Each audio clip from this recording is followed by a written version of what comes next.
the objective of this interview is students will conduct an interview with a member of their local community or society for gaining insights into their interviewer's perspective on society and understanding how their action, beliefs, or contribution help shape the community. Okay. First, thank you, Sir Love, for taking the time to be with us. We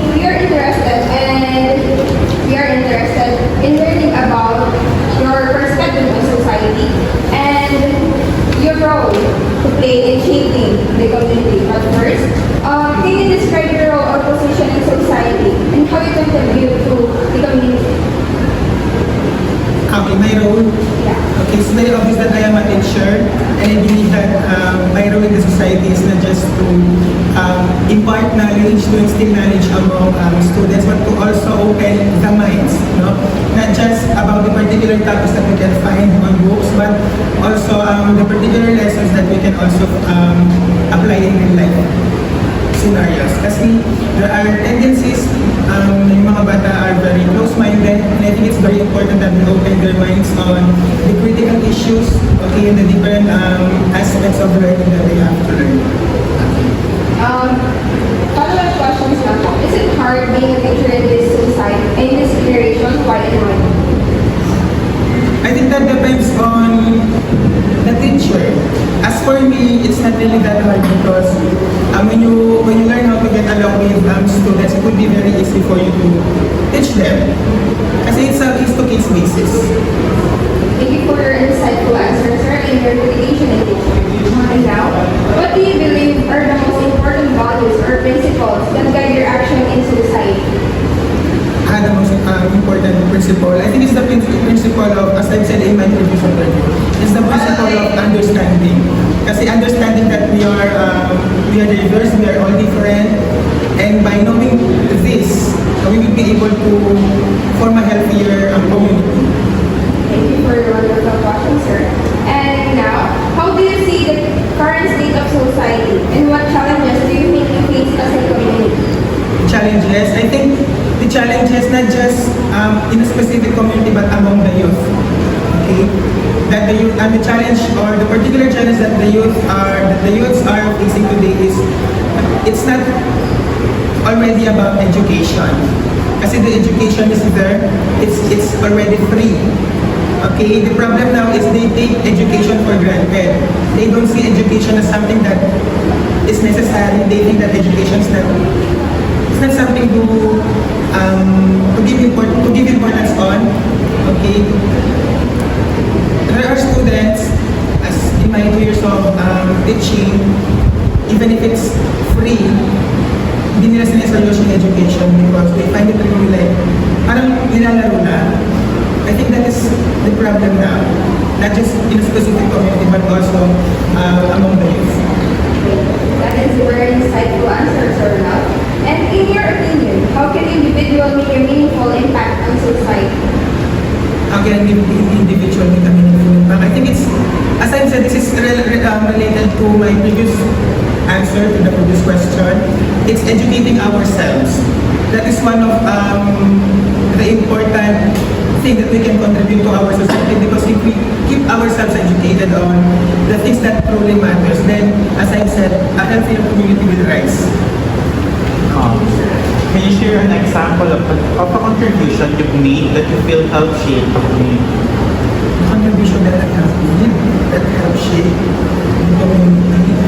I think this is related to my answer to question number 1. It's about in my 2 years of teaching, as I've said, I have been receiving a lot of messages, and I think that these messages are a testimonies to my dedication in teaching, the way I socialize with students, the way I teach, and I think that is one of the major things that a teacher can contribute to the community, is making your students love and appreciate at the same time.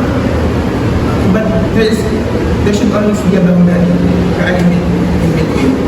Okay. How do you stay connected with the issues and concerns of people in your community? The only thing that I do just to stay connected with the issues rising within a community, if I'm not mistaken, is to always try to put yourselves in their shoes. Meaning to say you are not just being sympathetic, but you are also being empathetic at the same time. You have to feel kung ano yung na-experience nila by simply putting yourselves in their shoes. And by doing so, you would be able to understand why, kung saan nagaling yung mga tao, kung bakit nagkakaroon ng ganung problem. And with that, nagkakaroon tayo ng better understanding on this.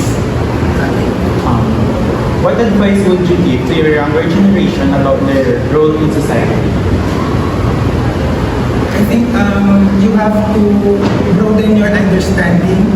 You have to be sensitive at the same time, because as I said, we are all diverse, we are all different, and we are all experiencing different problems.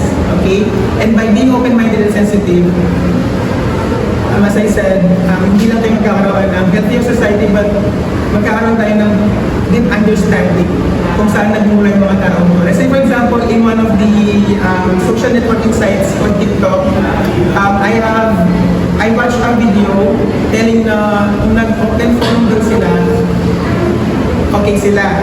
Pagising na umaga, hindi na sila nag-uusap. It's because they talk about their personal problem, not personal problem, but their personalities and characteristics. As for example, mayabang ka. That is not how you should do an open forum, because that could lead to a conflict. Ngayon, ano yung connect nung sinasabi ko na to deepen our understanding and sensitivity? Kasi nga, it is very important that in one of the comments, sabi niya,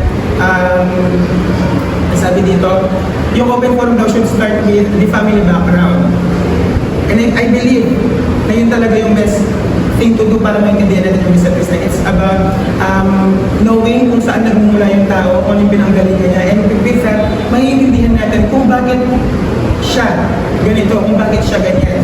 And that is the only time na natipan yung understanding natin and sensitivity of others. Do you believe po na if the child have the background of the family na ganito po sila or parang yung magulo po sila, nagre-reflect po ba yun sa personality niya? Yes. Yes, nagre-reflect yun. Kasi for example, my former student, okay, hindi siya nagsasalita sa room. It's because aside from what do you know this one? Introvert daw siya. And with that, bakit ka naging introvert, I asked? So sabi niya, yung reason niya is because ganito po sila sa bahay. So I think it's not about pagiging introvert. Meron siya pinagdadaanan na problem na hindi niya sinasabi. And yung pagiging introvert na is just a facade kung gaano kalala yung pinagdadaanan sa buhay. What's your message po to those parents na kinuhold yung mga anak nila or mag-contribute sa society or may express yung sarili nila sa ibang tao? You mean kinuhold? I mean yung kinuhold po nila para they don't have the courage or the rights to show what they should want or their gender expression. I mean you are depriving them the freedom that they deserve. Okay, I think it's about time for parents to understand na we are already in a modern world. Okay, marami nang nagbago and we have to adapt. Because the only way para makasabay sa anos ng panahon is to adapt. And by that, maintindihan natin kung as I said, okay, kung bakit kailangan na ganito, kung kailangan na ganito, it's because nagbabago yung panahon through time. Hindi tayo nagiging stagnant sa ganitong era. What's your advice po to those teenager na nasasabitan na liligaw ng landas? What's your advice? Nasasabihan naman na naliligaw ng landas. I think that is a very personal question. You just cannot simply give an advice to someone kasi it is very important, as I said, you have to know their background first. Kasi nga, if you would not know yung mga background nila and then you just suddenly give an unsolicited advice, hindi nila maiintindihan. But you have to conduct at least as one-on-one interview with that student, and you would be able to understand understand and kung saan siya nanggagana. And with that, kapag alam mo na yung story na kukuha mo yung loob ng bata, that's the time na pwede ka magbigay ng advice. And my advice is to open your minds, okay, to changes. Yun lang. And adapt. Sir, do you think you are a model in our community?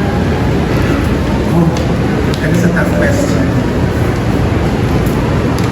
There are times, although teachers are not perfect, you know that naman, teachers are not perfect, but as teacher, I am always trying my best to at least fit in sa particular group. As I've said, there's always this word na adaptation. You have to learn to adapt. Kasi teachers, let's say for example, we are not, hindi tayo same ng age. But what will I do para mag-fit sa isang group? You have to get along with the students. But at the same time, you have to know your boundaries as well. And with that as well, pwede ka makipag-socialize lang. And with that, it is up to them